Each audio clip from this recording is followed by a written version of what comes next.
Hi everyone, अगर आप रिलायंस के जियो फाइनेंशियल सर्विसेज जेएफएस के शेयर्स नहीं ले पाए हैं एंड जेएफएस के शेयर्स खरीदने की अपॉर्चुनिटी आपने मिस कर दी है, या जितने अमाउंट में जिस बल्क में आपको इन्वेस्ट करना था उस बल्क में आप इन्वेस्ट नहीं कर पाए हैं, so don't worry, there is another way of getting a pie of this stock and perhaps at a lower cost. कैसे? We will be discussing that inside the video. So to understand the nitty-gritties, I shall request you to stay tuned with me till the end of this video.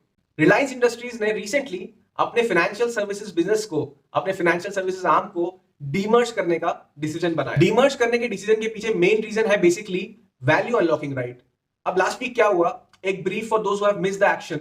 20th of July was a record date. जिन shareholders के पास 19th of July को रिलायंस के shares थे at the time of closing, उनको एक जियो का share allot हो जाएगा without paying any extra cost.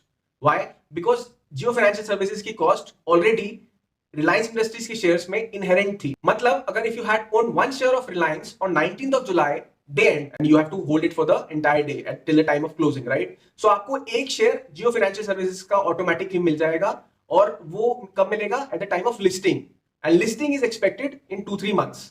19th of July और 20th of July, ये दो डेट्स थोड़ी सी इंपॉर्टेंट है, तो आई विल रिक्वेस्ट कि थोड़ा अटेंशन के साथ सुनिएगा. 19th of July को मान लीजिए अगर आपके पास 100 शेयर्स ऑफ रिलायंस थे, तो आपको 100 shares of Jio financial services automatically आपके पोर्टफोलियो में आ जाएंगे. उसमें बस कंडीशन यही थी कि डे एंड तक, क्लोजिंग तक आपके पास वो शेयर्स पोर्टफोलियो में होना चाहिए, आपने सेल नहीं किया होगा. सो डे एंड की जो वैल्यू थी एक शेयर रिलायंस की अराउंड 2853 की थी, right. And next day on 20th Reliance list हुआ, लेकिन लिस्ट कैसे हुआ? एक्स जियो लिस्ट हुआ, दैट इज बिना जियो की लिस्ट हुआ. एक स्पेशल सेशन रखा गया for the price discovery of Reliance without Jio financial services. तो वो जब स्पेशल सेशन रखा गया मार्केट ओपनिंग से पहले, तो उसमें जो प्राइस आई वो अराउंड 2580 समथिंग प्राइस आई. सो मतलब रिलायंस की 19th को प्राइस थी 2853, and next day on 20th in the special session जो प्राइस डिस्कवर हुई वो थी 2580. सो इन दोनों का जो डिफरेंस होगा वो जियो फाइनेंशियल सर्विसेज की एक शेयर की प्राइस होगी, यानी कि 273 रुपीज पर पीस में ये प्राइस डिस्कवर हुई. So my focus of this video was not to discuss the demerger and its calculation. ये तो बस एक ब्रॉड आइडिया के लिए मैंने बताया. मेन बात जो समझने की ये है कि हर एक रिलायंस के शेयर पर आपको एक जियो फाइनेंशियल सर्विसेज का शेयर दिया जाएगा अगर आपके पास 19 तारीख को डे एंड तक, क्लोजिंग तक रिलायंस का शेयर है. अब जिनके पास 19 को आरआईएल का शेयर नहीं था and those who have missed the opportunity और उनको जियो फाइनेंशियल सर्विसेज जेएफएस के शेयर चाहिए, सो वो लोग क्या कर सकते हैं? They can by mutual funds जिनके पोर्टफोलियो में ऑलरेडी रिलायंस इंडस्ट्रीज था on 19th. That is for example quant small cap fund. इसका पोर्टफोलियो देखिए, एज ऑन 30th जून इसके पोर्टफोलियो में मोर देन 9% रिलायंस है. और अगर इसने रिकॉर्ड डेट से पहले सेल नहीं किया होगा रिलायंस को, तो क्वांट स्मॉल कैप फंड को 9% के प्रोपोर्शनेटली जियो फाइनेंस के शेयर्स मिल जाएंगे, राइट. तो आप अगर इस फंड में इन्वेस्ट करते हैं या ऐसे कोई फंड में इन्वेस्ट करते हैं जिसमें रिलायंस था और 19th, तो ऑटोमेटिकली जियो फाइनेंशियल सर्विसेज के शेयर्स का बेनिफिट आपको मिल जाएगा. और रिलायंस अगर आप देखिए ट्रेजेक्टरी लास्ट फ्यू डेज में करेक्ट भी हुआ है, तो आपको इवन चीपर रेट में जेएफएस में इन्वेस्ट करने का यहां पे एक मौका है. लेकिन इसके कॉन्स भी है, मैं आपको बता देता हूं कि एक म्यूचुअल फंड में कब तक किस शेयर में इन्वेस्टेड रहना है, वो decision at the end of the day fund manager का होता है, राइट.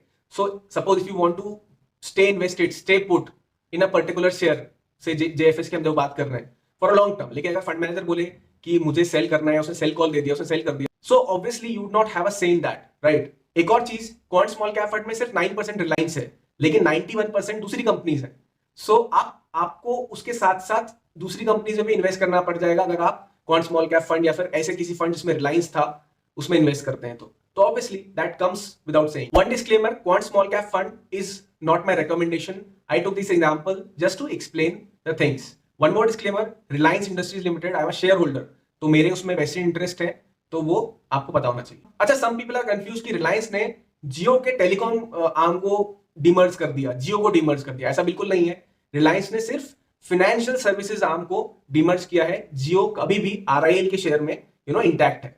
इस फाइनेंशियल सर्विसेज आर्म को नाम दिया गया है जियो फाइनेंशियल सर्विसेज, जेएफएस, जिसकी हम बात कर रहे हैं. और ये शेयर बजाज फाइनेंस जैसी कंपनीज को टक्कर देगा.